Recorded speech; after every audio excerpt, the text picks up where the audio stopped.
સેવકોની વાત કરવી હોય ને કે વેર ઝેર અને વાયદા એ તો મરદની માથે જ હોય મામા. વેર ઝેર અને વાયદા એ તો મરદની માથે જ હોય. બાકી જીવે ત્યાં સુધી જગતમાં એને હાથે પર આનંદ હોય. ભલા મને આ બાવલિયાની કૃપા હોય અને એ સ્વયં સેવકને હાથે પર આનંદ ન હોય ને તો એનું નામ લેવું નકામું છે હો સાહેબ. હા, એની કૃપા ભલા મને અમીરત આશીર્વાદ થી અવરુડું ભગીરથ કાર્ય આપણે નિહાળી રહ્યા હોય. અને એની માટે કેવું હોય ને કે ફેંકે પણ ફગે ખરો આ તો વીર અર્જુનનો બાણ. ફેંકે પણ ફગે ખરો આ તો વીર અર્જુનનો બાણ. પણ અમારો આ હડમતિયાનો ઓલિયો એને ચૂકે નહીં. પછી પલટ જાય બ્રહ્માંડ ભલામણા. એની શ્રદ્ધા અને એનો ભાવ દરેક સ્વયંસેવકો તનતોડ સેવાનો લાભ લેતા હોય. એવા દરેકને અમારા હડમતિયા મુનિ આશ્રમ તરફથી હૃદયથી આભાર વ્યક્ત કરીએ છીએ.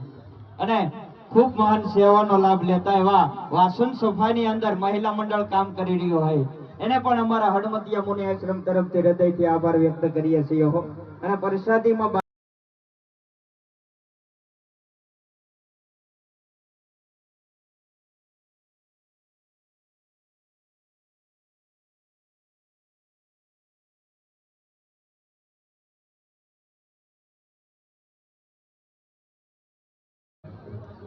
એને સાથ અને સહકાર આપે.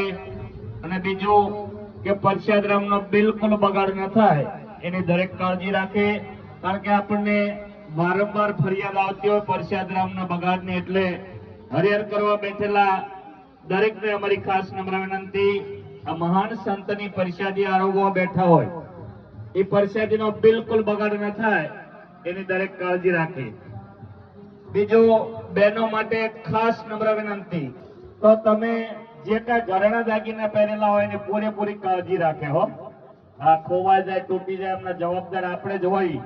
છતાંય અહીંયા આપણે ગઢડા અહીંયા પોલીસ સ્ટેશન જે આપણી સાથે બાળક હોય બાળકનું ધ્યાન રાખવું. જે કાંઈ ઘરેણા દાગીના પહેરેલા હોય ટ્રાફિકની અંદર રહેવાનું હોય એટલે પૂરેપૂરી કાળજી રાખે.